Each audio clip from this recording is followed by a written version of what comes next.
나치도 나치 얘기가 나왔습니다.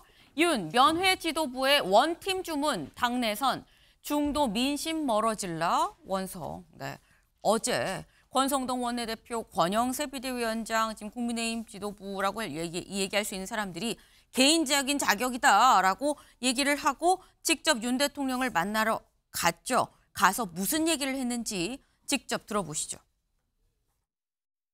뭐 연령적으로 20, 30대 뭐 청년들이나 뭐 그 다른 세대들이나 그리고 뭐 생각이 그 좀 다양한 우판에서도 다양한 분들이 많이 계시니까 그런 분들 다 그러니까 한데 어울러 가지고 우리 당을 지지할 수 있도록 그렇게 해달라 뭐 이런 않고 어쨌든 당이 그러니까 뭐 이 분열돼 있는 모습 보이지 말고 당이 그러니까 좀 일사불란하게 좀 잘 가달라 뭐 이런 취지였어요.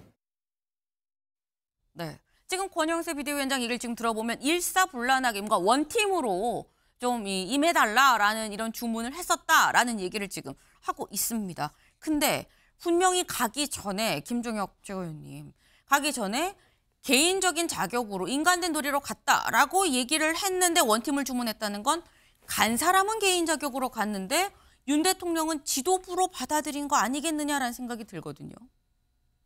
이제 뭐 말씀은 개인 자격으로 간다고 했지만 사실은 네. 개인 자격으로 갔다고 보기는 힘들죠. 왜냐하면 그 개인 자격으로 가시려면 긴 연휴 기간 동안에 한 사람 한 사람 가셔서 만나시면 되잖아요. 근데 그게 아니고 이제 비대위원장과 원내대표가 함께 움직이는 것 자체가 굉장히 이례적인 데다가 거기다 이제 나경원 의원까지 함께 같은 날, 그러니까 긴 연휴가 끝나고 사실상 첫 번째 업무가 시작되는 월요일에 사실 연휴 기간 동안에는 뭐 접견이 불가능한 상황이긴 했습니다. 하지만 어쨌거나 날짜를 달리 갈 수 있었는데 그 말씀이죠. 그렇죠. 안 갔으니까 그렇게 되면은 나름대로는 이것의 어떤 그 여론 효과라든가 보도 효과 같은 것들을 충분히 생각하셨을 거라고 보여요. 그러니까 가신 것 같고, 그다음에 가서 이제 대통령의 입장에서는 본인이 지금 그 구속된 상태고 영어의 몸이니까 네. 어떻게 해서든지 밖에서 본인에 대한 지지가 많이 결집되고 그런 목소리가 높아지는 것을 원하겠죠. 그러니까 그런 주장을 한 것이고 요구를 한 것이고 그래서 결과적으로는 이제 당 지도부가 우리는 윤석열 대통령과 함께 가겠다라는 그런 신호를 보낸 것이다. 그 다짐을 보여준 것이다. 그렇게 보이네요. 네. 지금 말씀은 결국 당과 윤 대통령 같이 간다는 얘기가 어제 결국 이루어진 거 아니겠느냐라는 취지의 말씀을 하셨어요. 근데 이 윤 대통령이 이런 얘기를 했다라고 얘기를 하는 권영세 비대위원장 얘기를 들어보면 당이 뭉쳐서 우파에 대해서 여러 생각을 가진 사람들이 많은데 잘 뭉쳐서 국민 지지를 받을 수 있도록 이런 얘기를 합니다. 그러니까 다시 말해서 보수 결집을 지금보다 더 해야 된다라는 취지의 얘기를 윤 대통령이 한 걸로 이해가 되는데 근데 서영주 대변인님, 네. 여론조사 전문가들 얘기는 좀 양쪽으로 굉장히 결집할 수 있을 만큼 최대한 지금 결집이 되어 있다라고 분석을 하긴 하는데 네. 윤 대통령 얘기는 아직 보수가 더 결집될 여지가 있다라고 생각을 하는 것 같다는 생각이 들거든요. 그러니까 국민의힘의 지도부뿐만 아니라 중진 의원들이 정치를 오래 하셨는데 네. 정치 초보인 대통령, 그다음에 부정선거에 그리고 유튜브에 빠진 대통령, 망상에 빠져서 내란을 저지른 대통령과 같이 놀면 어떡합니까? 그러니까 결국엔 그런 겁니다. 기본적으로 분석이 말씀한 대로 전문가들이 양신형은 다 결집이 됐고요. 중도만 딱 떼내서 보면 명확합니다. 거의 2대1 2배 차이가 나거든요.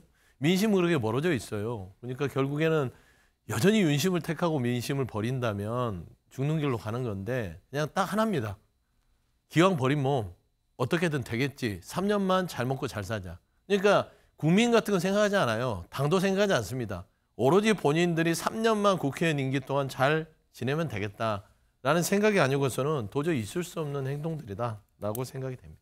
네, 지금 굉장히 높은 수위로 비판을 하셨어요. 국민을 생각하지 않는 행동 아니냐, 어떻게 같이 윤 대통령 같이 간다고 할 수 있느냐, 뭐 이제 이 민주당 입장에서 비판을 많이 하셨는데 지금 어제 한 얘기가 윤 대통령이 이 보수 결집에 대한 어떤 취지, 원팀에 대한 주문뿐만이 아니라 이런 얘기도 했다는 거죠. 다음 기사를 볼까요? 나치도 선거로 정권 잡았다. 윤의 30분 옥중 정치입니다. 나치, 독일의 나치 얘기를 했다라는 거예요. 이게 사실 어제 저희 MBN이 단독 보도를 해드린 바가 있죠. 이 윤석열 대통령이 30분간 있었던 이 권영세, 권성동 그리고 나경원 이 세 사람과 얘기를 하면 30분 동안 나치 얘기도 했다라고 이 보도를 했는데 여기에 대해서 기자들이 그래서 직접 물어봤습니다. 대체 나치에 대해서 뭐라고 얘기를 한 겁니까? 물었더니 이렇게 얘기했거든요. 들어보시죠. 나치도 선거로 정권 잡았다는 얘기가 뭐 그런 얘기 내가 기억이 안 나고 어쨌든 일반적인 얘기밖에 할 수가 없었어요. 나치 정권도 선거를 통해서 집권을 한 것처럼 그 이제 의회 독재 이야기 하다가 나오신 이야기예요. 네, 의회 독재 얘기를 하다가 나치 얘기가 나왔다라는 얘기예요. 근데 그러면 서영주 대변인님, 네. 이 얘기인즉슨 지금의 민주당이 마치 나치와 같이 하고 있는 거 아니냐라는 취지로 얘기를 한 것 같거든요. 네. 정상적이지는 않죠. 민주당이 다소 야당으로서 좀 거칠게 밀어붙인 건 있으나 지난 3년간 내란 사태 이전을 보면 윤석열 대통령이 손을 먼저 내빈 적이 있습니까? 그렇지 않잖아요. 정치는 정치로 풀어야 됩니다. 야당이 더 강하게 압박할수록 손을 내밀어서 햇볕 정책이라는 거 있잖아요. 더 따뜻하게 보듬었을 때 이게 정치로서 풀릴 수 있는 부분들을 강대강으로 가고 결국엔 나치 취급한 거 아닙니까?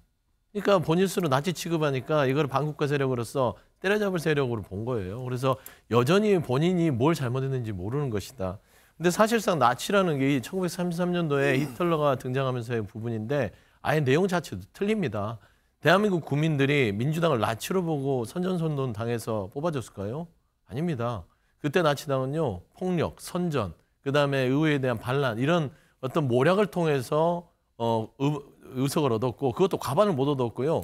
보수당과 연합을 돼서 과반을 얻었어요. 그러니까 아예 다릅니다. 이번에 민주당한테 22대에서 과반을 준 거는 국민들이 윤석열 정부의 지난 전반기의 국정 운영은 도저히 이 나라가 안 되겠다라는 측면에서 준 것이기 때문에 나치를 민주당의 독재로 비유한다는 건 국민에 대한 모독이다.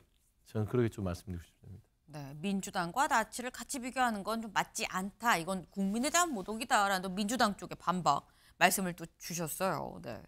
근데 여기서 지금 드는 생각이 지금 저희가 조금 전에 나경원 의원을 통해서 얘기를 들었죠. 분명히 권성동 원내대표, 권영세 비대위원장 두 사람이 간다고 알고 있었는데 나경원 의원도 같이 세 사람이 갔습니다. 그래서 조선일보는 뭐라고 기사가 나왔느냐. 지도부가 아닌데 나경원을 부른 까닭은이에요. 네. 실질적으로 왜 나경원 의원이 갔느냐를 알아보니까 윤 대통령 쪽에서 나경원 의원이 오면 좋겠다라고 요청을 했고 그래서 갔다라는 겁니다. 그러면 나경원 의원을 왜 부른 것이냐에 대해서 나경원 의원이 이렇게 얘기를 해요. 제가 탄핵 심판 절차 문제를 좀 제기를 해서 그래서 윤 대통령이 이 부분에 좀 공감을 한 것 같습니다. 라고 얘기를 했다라는 건데 김종혁 최고위원님. 사실상 이 윤석열 대통령의 탄핵 심판 절차에 좀 문제가 있다라고 이 절차 문제를 제기한 게 나경원 의원만 제기한 건 아니거든요. 근데 왜 콕 집어서 나경원 의원을 불렀는가라는 겁니다. 추정의 부분이지만 네. 윤석열 대통령이 나경원 의원에 대해서 좀 미안한 감정이 있을 것 같아요. 왜냐하면 아시다시피 지난번에 네. 대표 경선을 나올 때 연판장을 돌려서 쫓아냈잖아요. 네. 그리고 두 번째 대표 경선에 또 나왔더니 그때 마치 나경원 의원을 밀어줄 것처럼 윤 대통령의 측근들이 다 나이 연대라고 그래서 그때 뭐 나경원 이철규 연대 뭐 이런 얘기까지 있었는데 네. 그러다가 갑자기 원희룡 전 지사를 뭐 낙점 비슷하게 뭐 낙점했다는 표현은 좀 이상합니다. 하지만 어쨌든 그때 이제 대통령실에서 지지한다라는 그런 얘기가 나왔잖아요. 그래서 두 번이나 어떻게 보면 뒤통수를 맞은 거예요. 네. 나경원 의원으로서는. 그런데 이번 사태가 터졌을 때 나경원 의원은 그럼에도 불구하고 대통령에 대해서 아주 적극적인 그런 방어 전략 같은 것들을 보여줬기 때문에 아마 나 의원에 대해서 대통령으로서 좀 미안한 생각이 있지 않을까 그런 생각이 들어서 그리고 또 이제 판사 출신이고 그러니까 법률적인 문제도 그렇고 뭐 물론 어제 가신 분들 세 분이 다 법조인 출신이긴 합니다만 네. 뭐 그런 여러 가지 정황 때문에 나 의원도 같이 보자라고 얘기하셨을 가능성이 있다. 근데 뭐 그거야 정확한 거는 네. 윤 대통령 측의 어떤 생각이 뭔지는 공개되지 않았으니까 그냥 네. 옆에서 바라보기에는 그런 추정이 된다라는 거죠. 네. 나경원 의원에 대한 그건 어떤 미안함 그리고 더불어서 그래서 더 고마움 그런 게 같이 섞인 거 아니겠느냐라는 말씀이에요. 나경원 의원은 왜 콕 집어서 불렀는가에 대해서는 앞으로 나경원 의원이 어떤 발언을 하는지 그리고 윤 대통령이 혹 나경원 의원에 대해서 뭐라고 언급을 하는지 여부를 보면 더 명확하게 드러날 수 있는 부분이 아닌가라는 생각을 좀 해봅니다.